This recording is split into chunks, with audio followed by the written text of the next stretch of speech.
musique pendant une heure. Bonsoir tout le monde. Bonsoir personne. Bonsoir, bonsoir. Tu peux me passer un livre juste derrière? Non, ça c'est pas. Juste là, juste là. Non, c'est assez. Que un. Ouais, en fait, je dis. Juste là, c'est juste pour avoir le texte. Tu as une préférence pour les couvertures? Alors. Bonsoir, bonsoir.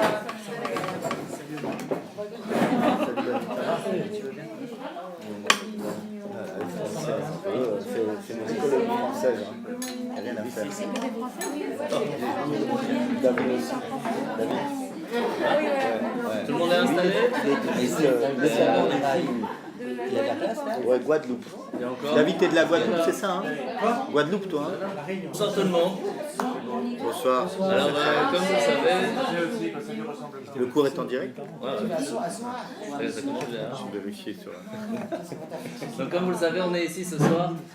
Alors, en l'honneur de Maxime et Sandra, pour leur Sheva Brachot, pour les bénir, pour ces 7 bénédictions que nous bénissons depuis le premier jour du mariage jusqu'après le 7e jour, et qu'on espère que ces bénédictions continuent jusqu'à que les enfants arrivent, et qu'à ce moment-là, il y a encore d'autres bénédictions qui vont arriver avec la bénédiction de la Brit Mila, etc.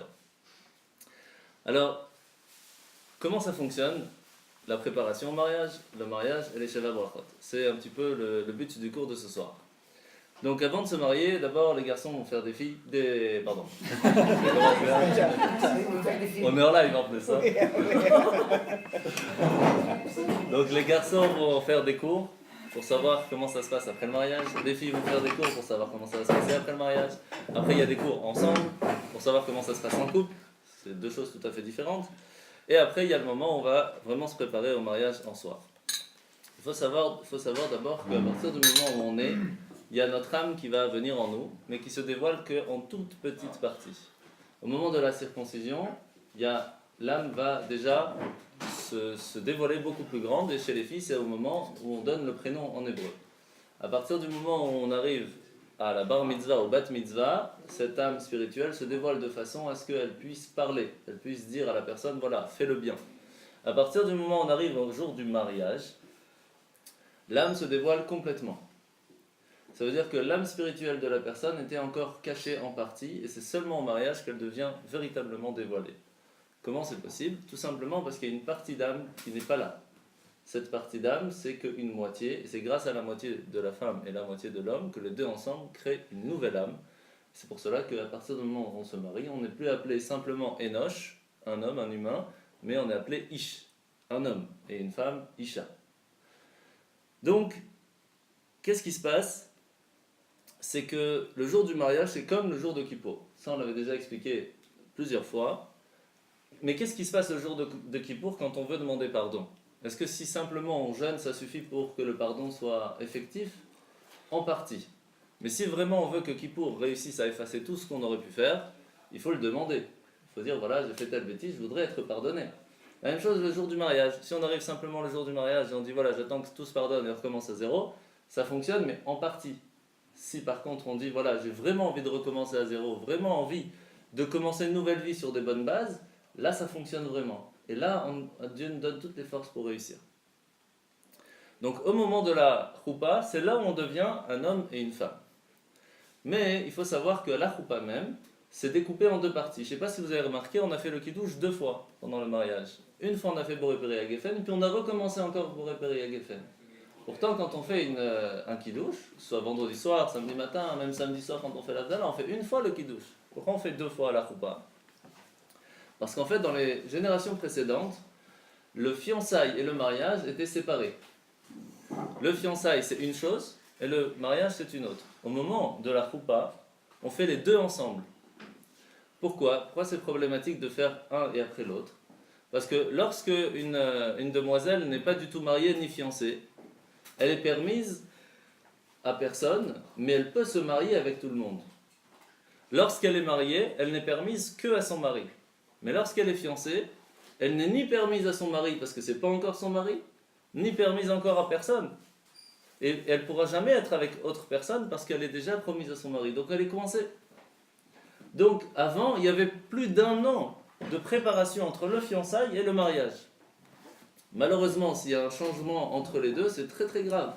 Et s'ils veulent se séparer, il faut quand même donner le get. Donc c'est très problématique. Donc depuis un bon moment, ça a été fixé que le fiançailles et le mariage se fassent le jour même du mariage. À ne pas mélanger avec le fiançailles qu'on fait comme ça pour faire la fête, parce qu'on dit voilà on est fiancé, qui n'a rien à voir avec le fiançailles religieux. C'est pour cela qu'on est obligé de couper ça en deux. On fait d'abord Boré Prairie à Geffen, on fait un kidouche, on est Mekadesh, on rend saint ce nouveau couple qui vient d'arriver, et ça c'est le début du fiançailles. À partir de ce moment-là, comment ça fonctionne? Donc, pour pouvoir se fiancer, on doit faire la bénédiction du fiançailles. Donc, premièrement, comme on a dit, on doit faire le kidouche, ça c'est Boré Prairie à Geffen, et après on fait la bénédiction à la rayot. À la rayot, ça veut dire qu'on bénit Dieu, qu'Hachem il nous a interdit certaines personnes avec qui on ne peut pas se marier, comme par exemple ses parents, sa sœur, une femme mariée. À partir du moment où on a compris qu'il y a des personnes avec qui on ne peut pas se marier, alors on rajoute la phrase Ve'asar lanu et ha'arusot, qu'à partir du moment où on va se fiancer avec cette demoiselle, on ne pourra quand même pas encore être avec elle. Donc on n'est pas encore marié. Ve'itir lanu et hanesuot, et qui va nous permettre d'être avec cette demoiselle seulement après le mariage. Aliéder choupa avec kiddushim, grâce à ça qu'on fait la choupa et les kiddushim, qu'on va faire juste après cela, à ce moment-là on fait la bénédiction Baruch ata Hashem, aliéder choupa avec kiddushim. On remercie Hashem qui nous a donné la possibilité de faire une choupa et d'être kadosh, d'être saint de cette façon. Qu'est-ce qui se passe à ce moment-là? On donne la bague. Vous savez ce qu'on fait au moment où on fait la bague? Je ne sais pas si vous avez déjà remarqué, mais les rabbins ils regardent la bague, on dirait qu'il faut qu'ils vérifient quelque chose. Et ils disent à voix haute, est-ce qu'elle vaut au moins 10 cents? Est-ce qu'elle vaut au moins Chavé Prouta? Est-ce que ça vaut quelque chose? Est-ce que c'est du plastique? C'est quoi? Et alors qu'est-ce qu'il fait le khatan? Qu'est-ce qu'il va dire? Non, ça vaut rien. Non, bien sûr, ça vaut quelque chose. Ça vaut un minimum, ça vaut Chavé Prouta, ça vaut au moins 10 cents. Et à ce moment, il dit ok, c'est bon. Pourquoi on a besoin de dire ça devant tout le monde? En fait, on a besoin de dire ça devant la femme. Parce qu'il y a un gros souci si la femme, après, elle reçoit la bague et elle n'est pas d'accord, elle dit c'est pas assez cher pour moi, je vois plus que ça. Le mariage est annulé. Donc on doit dire devant la femme, sache que tu vas recevoir cette bague qui a la valeur minimale de 10 cents. Si tu veux dire quelque chose, c'est le moment, c'est tout de suite, après c'est fini. Donc elle doit l'entendre pour que nous, on puisse savoir, être sûr qu'elle est d'accord de la recevoir. Ça, on ne sait pas tout ça. Hein, c'est déjà arrivé qu'une femme dise... Ça peut arriver. C'est jamais arrivé. Vous savez, les femmes sont compliquées. Hein. Non, elles ne sont pas compliquées. Non, C'est au moment que... Juste avant de donner la bague, le rabbin va regarder. En fait, qu'est-ce qu'il regarde? Il regarde premièrement s'il y a un poinçon. Si elle est ronde, en général une bague c'est rond. S'il y a un poinçon, s'il y a le tampon derrière, que c'est bien de l'or, mais il ne faut pas qu'il y ait de poinçon, c'est mieux qu'il n'y ait pas. Parce qu'elle doit être complètement lisse. Pourquoi? Parce que c'est pour que le couple n'ait pas d'arrêt au milieu, qui est vraiment tout à fait lisse pour tout au long de sa vie. Par contre, après le mariage, on peut tout à fait graver quelque chose à l'intérieur. Mais pour le jour du mariage, il faut qu'elle soit au mieux le plus lisse possible. Que ce soit intérieur, que ce soit extérieur. Donc, qu'est-ce qu'il va faire après le khatan? Il va dire la phrase Areat, etc. Mekudeshet, sainte, li kedat Moshe Israël. Elle va être donc sainte acquise par le mari, comme le veut la loi de Moshe d'Israël. Qu'est-ce qui se passe à ce moment-là? Elle est Mekudeshet, oui ou non? Est-ce qu'elle est mariée ou pas encore? Quand il a donné la bague. Casser le verre. Non, Pour l'instant, on est encore à la bague. Est-ce que quand on donne la bague, d'abord il faut qu'elle montre qu'elle est d'accord. Donc vous voyez, on ne met pas sur l'annulaire, on met sur l'index. Et à ce moment-là, elle doit faire comme ça pour accepter. Tu as accepté Sandra ou pas? Oui, ok, c'est moi là. Donc tu as accepté. Mais qu'est-ce que tu as accepté à ce moment-là? De te marier ou de te fiancer? Les deux, Les deux, allez, c'est direct.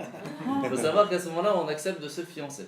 C'est-à-dire qu'on prend sur soi les conditions de ne rester qu'avec cette personne, alors qu'à ce moment-là, tu n'es permise ni à l'un ni à l'autre. À ce moment-là, la première question qui se pose, c'est pourquoi on dit Mekudeshet? Elle est sainte à ce moment-là. Ça veut dire quoi le mot sainte? Pourquoi le kiddush de Shabbat? On est le peuple Kadosh, saint. Ça veut dire quoi le mot Kadosh? Mekudeshet. Ça veut dire séparé. le jour de Shabbat, on fait le kiddush pour le séparer du jour de la semaine avec un jour qui est différent. Quand on dit qu'on est un peuple kadosh, un peuple saint, c'est parce qu'on est séparé des autres, puisqu'on a 613 commandements, alors que les autres nations n'en ont que 7. Donc c'est une séparation de la possibilité de se marier avec d'autres personnes, et maintenant elle ne peut plus se marier qu'avec cette personne. C'est ça la séparation qui se fait au moment de la bague. À ce moment-là, on n'est pas encore permis, on ne peut pas se toucher, rien du tout. À partir de ce moment-là, c'est là que commence vraiment le moment où on va se préparer à se marier. À ce moment-là, chez les séfarades, ils mettent le talit. Il y a plusieurs façons, plusieurs coutumes comment est-ce que le talit se met. Alors, il y a deux minimums de possibilités qui sont les plus connues. C'est où on met le talit. Ouais. Qui donne la bague? C'est le mari qui donne qui va la mettre au doigt de la fille, oui, bien sûr. Donc Tu peux pas, tu la touches pas, tu lui mets la bague comme ça.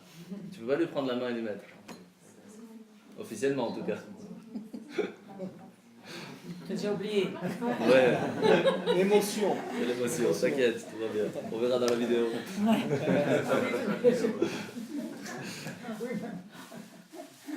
Donc à ce moment-là, on va mettre le talit, chez les séfarades en tout cas, et on va faire, et à ce moment-là, le khatan va faire la bénédiction de Shechianu, donc la bénédiction quand il y a une nouvelle chose qui arrive, une nouvelle fête qui arrive, là c'est à ce moment-là, elle se marie, donc c'est une nouvelle vie, une nouvelle construction, un nouveau foyer qui va se construire, on va faire la bénédiction de Shechianu. Au moment où on fait Shechianu, donc la bénédiction de la nouveauté, on doit penser à ce moment-là pour toutes les nouveautés qui vont arriver plus tard, donc tout le mariage, etc. Comment est-ce qu'on met le talit? Alors, il y en a qui vont mettre carrément le talit sur les deux, sur le khatan et la kala ensemble, comme vous avez fait.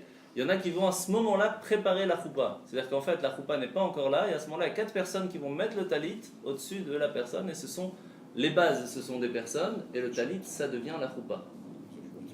Ça dépend des coutumes. Mais de plus en plus aujourd'hui, la choupa est déjà préparée, et on met le talit au-dessus. Donc il y en a qui vont mettre en dessous encore de la choupa un talit en plus, il y en a qui mettent simplement le talit directement sur la personne. Qu'est-ce qui est par contre très très important, c'est que toutes les bénédictions qui vont être faites se font sous la choupa, puisque c'est la choupa qui va les rendre dans un endroit fermé pour qu'ils soient seuls ensemble. Donc à ce moment-là, on va lire la ketouba. C'est quoi la ketouba, tu te rappelles? Il vaut mieux parce que c'est tous les devoirs que tu lui dois. Donc, c'est quoi la ketouba? C'est tous les devoirs que l'homme doit à sa femme, comme par exemple de la vêtir, de lui donner à manger, de lui donner un endroit où dormir, de s'occuper d'elle, de la chérir, de la rendre heureuse. Tous ces devoirs sont écrits dans la ketouba. Donc, ce sont des devoirs. En vêtements, il y a beaucoup. C'est quoi les quantités imposées, juste pour que je comprenne? C'est pour ça que avant le mariage, c'est une super question. C'est pour cela qu'avant le mariage, on s'assoit et quand on écrit la ketouba, on écrit aussi une autre lettre qui s'appelle les tnaïm, les conditions. Oh, on n'a pas fait ça. Voilà. Et c'est pour ça que maintenant tu es en galère. On écrit donc toutes les conditions que la femme peut dire, que l'homme peut dire. Aujourd'hui, on fait plus tellement attention, c'est un truc classique et on signe et c'est tout. Mais avant, c'était très très très précis ce que la femme voulait, ce que l'homme voulait, ce qui était prévu dans le couple, etc. Aujourd'hui, c'est tout à fait classique et on fait même style macho pour l'homme parce qu'on dit normalement on te donne que 100 pièces, bon, on va dire 200 pièces et puis il rajoute encore un petit peu. Mais aujourd'hui, c'est très classique. Mais avant, c'était vraiment. C'était la dot. C'était la dot, oui, tout à fait. Donc, mais aujourd'hui, c'est très classique et on regarde même plus tellement. Mais quand on regardait avant comment c'était vraiment précis à chaque couple. Donc à ce moment-là, quand on met sous la choupa, c'est à ce moment-là que commence véritablement le mariage. À ce moment-là, on va faire 7 bénédictions pour que le couple soit marié. Quelles sont ces bénédictions? La première, c'est celle du kiddush, puisqu'on doit faire une nouvelle chose, puisqu'on va pas seulement se fiancer, mais on va carrément se marier. Donc on doit faire Boré Peri Hagefen. Puisque c'est un kiddush, on doit rajouter la bénédiction. La première bénédiction qu'on va faire, c'est She'akol bara lichvodo, que tout a été créé pour son honneur. Pourquoi on doit dire ça? De quel honneur on parle? Bien sûr, l'honneur de Dieu. Pourquoi on rappelle ça? Parce que le premier homme et la première femme, lorsqu'ils se sont mariés, ils ont fait cette bénédiction en disant que même s'ils se sont mariés pourquoi? Pour donner de l'honneur à Dieu. C'est-à-dire que tous les actes qu'ils vont faire ensemble, comme construction, comme foyer, comme enfant, comme actes plus tard dans leur vie, ils vont le faire tout en direction, dans le but de donner du respect et de l'honneur à Dieu. Alors aujourd'hui, la première bénédiction qu'on donne au marié et à la mariée, c'est que tous les actes, toute leur vie vont être dirigés vers ce but qui est de donner un maximum d'honneur à Dieu. Ça, c'est la première chose. Deuxième bénédiction, ou troisième si on veut, puisque la première et la deuxième on les fait ensemble. Donc la troisième, c'est Yetzer à Adam. Donc ça, c'est les petites bénédictions. On explique qu'il y a une grande différence entre la création de l'humain et la création du monde. La création du monde, il n'y avait rien, c'était le néant. Et lorsque Hachem il a tout créé du néant à quelque chose. On appelle ça en hébreu Yesh Ma'in, c'est-à-dire qu'il n'y avait rien, il y a quelque chose qui a été créé. À ce moment-là, qu'est-ce qui se passe? Quand l'homme a été créé, il n'a pas été créé de la même façon. L'homme, Hachem, il a pris de la terre d'un peu partout, il a pris de l'eau un peu partout, il a pris du feu d'un peu partout, et il a pris les 4 éléments, il les a mis ensemble et il a créé un homme. Et après, il lui a insufflé l'âme par les narines. Ce qui fait qu'aujourd'hui, il n'y a personne qui peut dire « moi je viens de tel endroit, moi je suis algérien, je suis marocain, je suis tunisien ». Non, on ne peut pas vraiment dire ça, même si c'est vrai que les parents viennent de là. Mais en fait, on vient de partout, étant donné que le premier homme a été créé de la terre de partout. Puisque ce n'est pas une création, mais c'est plutôt une formation. Donc en fait, on est tout à fait attaché à ce monde, puisque le corps est attaché à ce monde, puisqu'il a été créé de par ce monde. Donc on est une partie de ce monde, donc on doit y faire attention.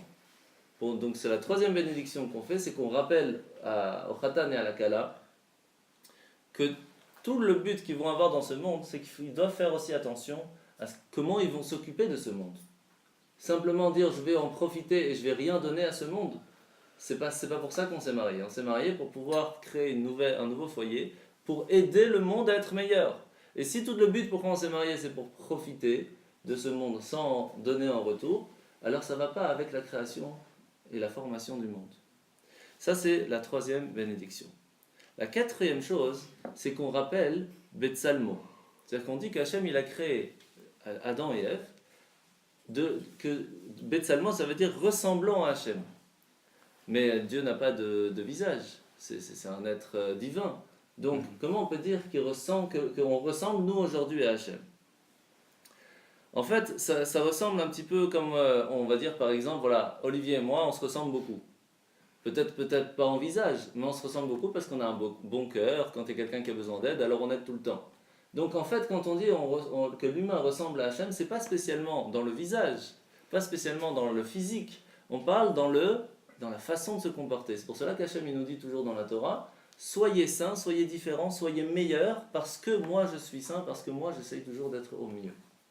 Donc on rappelle au Khatan et à la Kala à ce moment-là, n'oubliez pas que vous venez de vous marier pour construire un nouveau foyer qui va être un exemple, pas seulement pour vos enfants, ça c'est certain, mais même pour le reste du monde.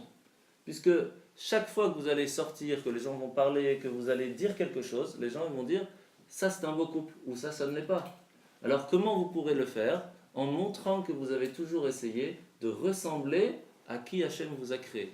Et il vous a créé ressemblant à Hachem. Donc avec tout le potentiel de réussir à être le meilleur possible. Ça c'est pas évident, mais c'est possible. Alors, lorsque on finit la bénédiction, on dit Veitkin lo mimenu binyan adeat, et que Hachem va donner une base pour construire une construction qui va être éternelle. Et à ce moment-là, on dit que grâce au mariage et à la femme, on va construire une famille, et on espère que cette vie va continuer tout le temps. Par qui? Par qui ça continue la vie? Par les enfants. Et donc, comment ça a commencé la première fois? Puisque par la côte est venue la femme, et à ce moment-là, les enfants ont pu venir plus tard. Et donc c'est la première fois qu'on commence à penser pas seulement au couple, mais déjà à la suite aux enfants. En cinquième position, on dit Sostasis, donne la simcha, donne la joie à la hakara. C'est qui la hakara? Celle qui est stérile, c'est qui? C'est Yerushalayim.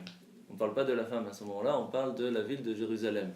Pourquoi elle est stérile? Parce que malheureusement elle n'arrive pas à donner ses fruits comme elle le devrait, puisqu'on n'est plus installé à Jérusalem comme on le devrait. Comme c'était au moment où on est rentré en Israël, on avait vraiment comme quand Mashiach va venir. Et donc à ce moment-là, c'est un petit peu comme si on oubliait un peu le couple, mais en fait pas du tout. On dit que de la même façon qu'on est séparé de Yerushalayim, et qu'on veut et qu'on l'aime et qu'on veut vraiment réussir à réhabiter là-bas, la même chose, le Khatan et la Kala doit avoir cet amour et cette volonté de toujours rester avec sa Kala de la même façon, la même soif.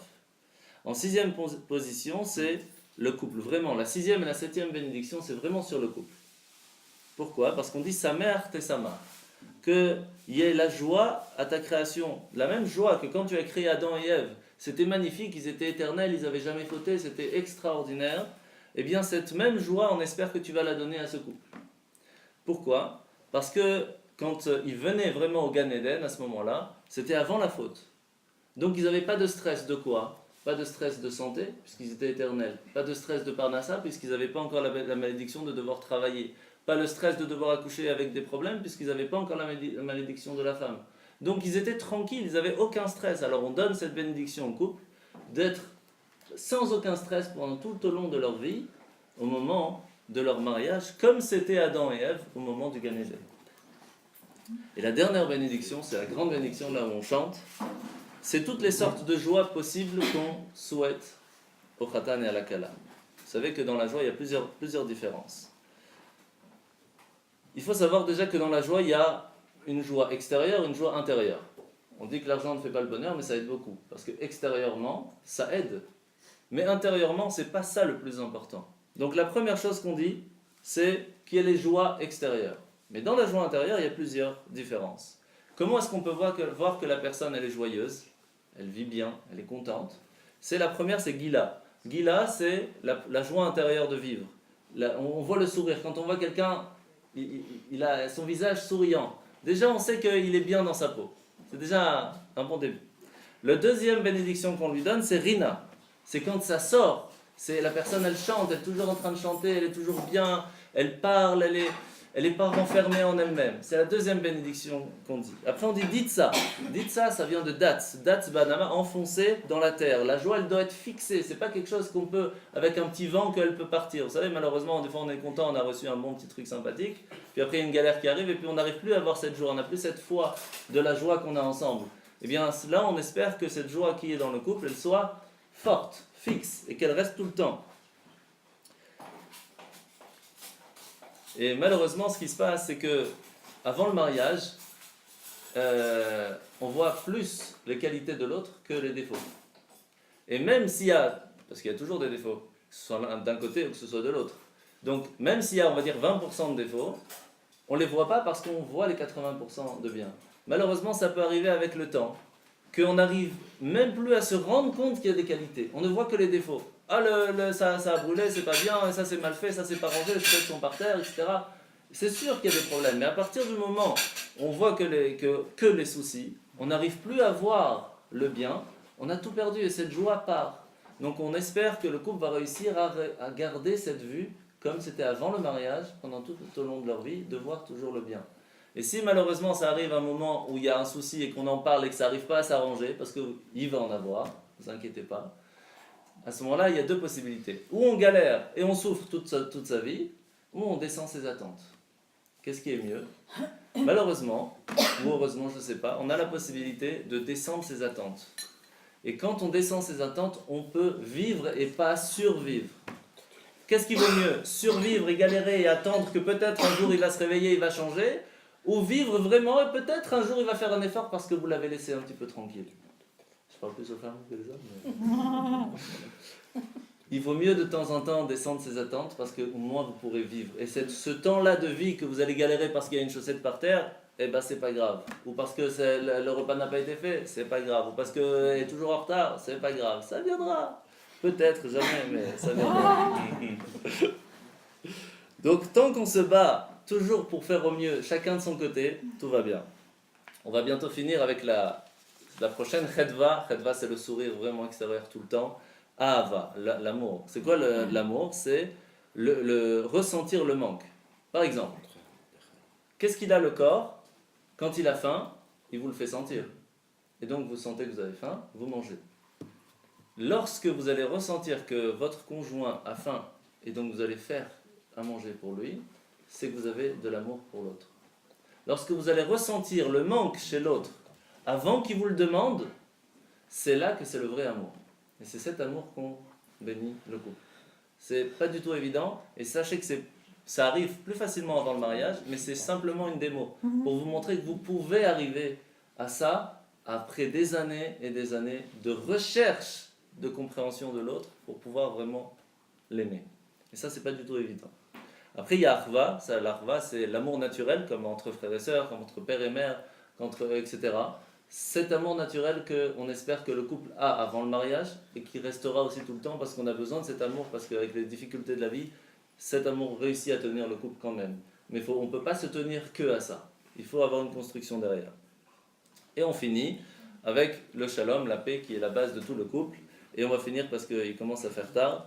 Qu'à la fin on dit Mesamer Khatan imakala, ce qui est différent de l'autre bénédiction qu'on a dit. La première, on a dit que le Khatan et la Kala sont un différent de l'autre, mais ils vont être ensemble. Et quand on a fini la 7e bénédiction, on dit après que tout ce travail a été fait derrière d'amour, de recherche de l'autre, etc. Là, ils sont ensemble. Khatan imakala. Là, à ce moment-là, ils sont mariés. Ce qui fait que lorsqu'on dit que c'est quand on casse le verre qu'ils sont mariés, c'est faux. À la fin de la 7e bénédiction, là, ils sont mariés. Alors que mais pourquoi on ne dit pas Mazal Tov tout de suite? Parce que sinon ça embête tout le monde. Et lorsqu'on casse le verre, tout le monde dit ouais, ça y est, ils sont mariés. Si on n'a pas cassé le verre, ils ne sont pas mariés. Pas du tout. Ils sont mariés. Le casser le verre, c'est à ce moment-là, on doit pleurer.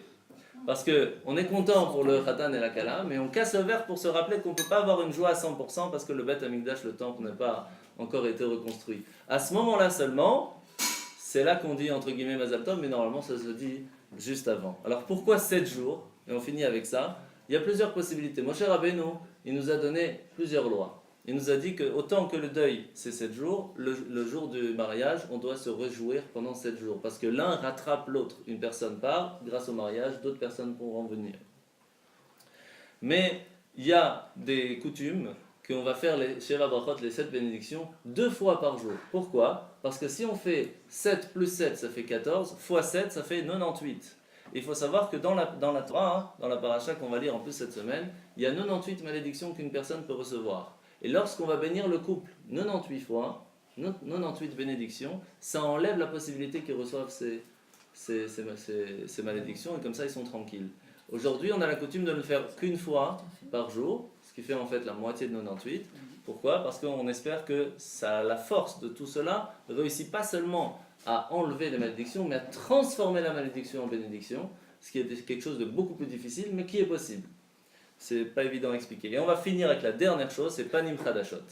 Panim Chadashot, c'est quand il y a quelqu'un qui n'a pas encore eu la possibilité d'être ni au mariage, ni à un autre Sheva Brachot, etc., va faire une bénédiction, c'est lui qui va bénir une nouvelle fois le marié.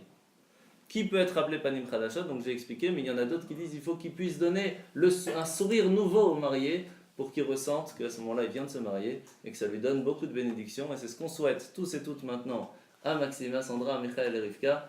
Que des bonnes choses. Une bonne, la joie, l'amour, la réussite, la santé, beaucoup d'enfants. Amen. Et que vous puissiez, Bezrat Hashem, danser au mariage de vos petits enfants. Mazal.